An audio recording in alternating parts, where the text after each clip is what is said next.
آج ہم ایک بڑے دلچسپ کاروباری سوال پر بات کر رہے ہیں۔ ایک صاحب ہیں، ان کی فیکٹری ہے، وہ ہینڈ واش، فیس واش ایسی چیزیں بناتے ہیں۔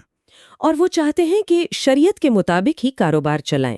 اب وہ سوچ رہے ہیں کہ شیونگ فوم بھی بنائیں اپنے پروڈکٹس میں۔ جی لیکن یہاں ایک سوال آ گیا ہے، وہ یہ کہ چونکہ کئی علماء کہتے ہیں کہ داڑھی منڈوانا یا ایک حد سے کم کرنا ٹھیک نہیں ہے، تو کیا ایسی چیز بنانا اور بیچنا صحیح ہے؟ جی بالکل، جسے کچھ لوگ غلط مقصد کے لیے بھی استعمال کر سکتے ہیں؟ یہ وہ مسئلہ ہے جہاں ایک چیز کے کئی استعمال ہوں۔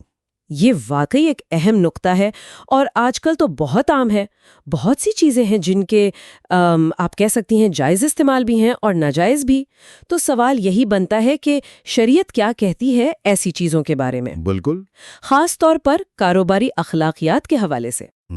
تو فیکٹری مالک نے یہ بھی واضح کیا ہے، وہ کہہ رہے ہیں کہ میری نیت تو بس ایک جنرل گرومنگ پروڈکٹ دینے کی ہے۔ میں کوئی داڑھی منڈوانے کو وہ فروغ نہیں دینا چاہتا۔ اچھا، اور نہ ہی میں اس کی تشہیر ایسے کروں گا۔ وہ یہ بھی کہتے ہیں کہ بھئی اس کے تو اور بھی استعمال ہیں، جائز استعمال، جیسے مونچھیں تراشنا یا داڑھی کا خط بنانا یا سر کے بال صاف کرنا یا جسم کے دوسرے حصوں کے بل۔ جی، یہ بات بہت اہم ہے۔ دیکھیں، فقہ کا ایک بنیادی اصول ہے، وہ یہ کہ اگر کسی چیز کا اصل مقصد اور آپ کہیں زیادہ تر استعمال جائز ہو، مباح ہو، لیکن ہاں اس کا غلط استعمال بھی ہو سکتا ہو، تو ایسی چیز بنانا یا بیچنا وہ خود بخود ناجائز نہیں ہو جاتا۔ اچھا، شرط یہ ہے کہ بیچنے والا جان بوجھ کر واضح طور پر کسی گناہ کے کام میں مدد نہ کر رہا ہو۔ اسے فقہ میں کہتے ہیں صریح معاونت علی الاسم، یعنی گناہ پر سیدھی سیدھی مدد۔ صریح معاونت یعنی بالکل واضح مدد۔ ہاں جی، جیسے مثال کے طور پر چھری بیچنا۔ اب چھری سے غلط کام بھی ہو سکتا ہے، لیکن اس کا اصل کام تو سبزی کاٹنا، پھل کاٹنا ہے، تو وہ جائز ہے۔ صحیح۔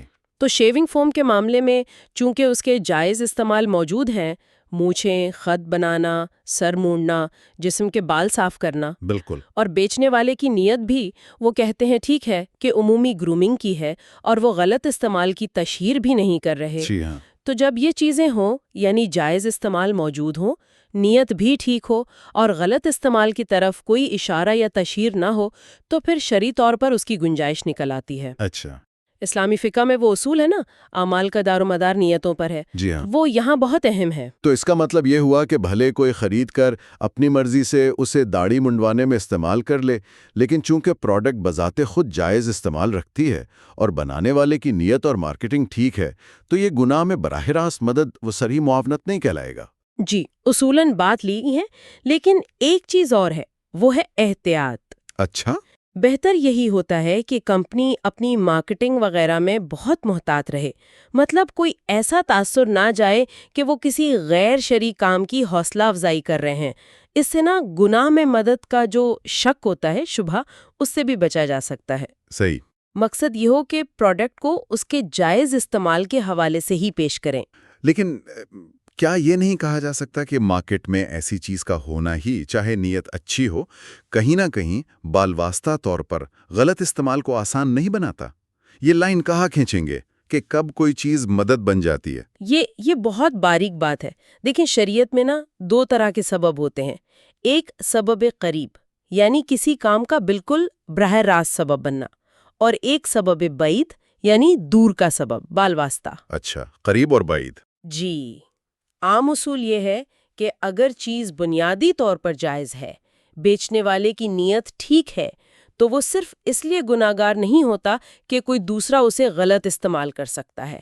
ذمہ داری تو اصل میں استعمال کرنے والے کی ہے۔ صحیح۔ ہاں، اگر یہ ہو کہ معاشرے میں اس چیز کا غالب استعمال ہی غلط ہو رہا ہو، یا بیچنے والے کو پتا ہو کہ یہ خریدار لازماً گناہ ہی کرے گا اس سے، جیسے کسی ڈاکو کو ہتھیار بیچنا، تو پھر بات الگ ہو جاتی ہے۔ ٹھیک۔ لیکن شیونگ فوم کے معاملے میں چونکہ جائز استعمال عام ہیں، واضح ہیں، تو یہ وہ صورتحال نہیں بنتی۔ بہت خوب۔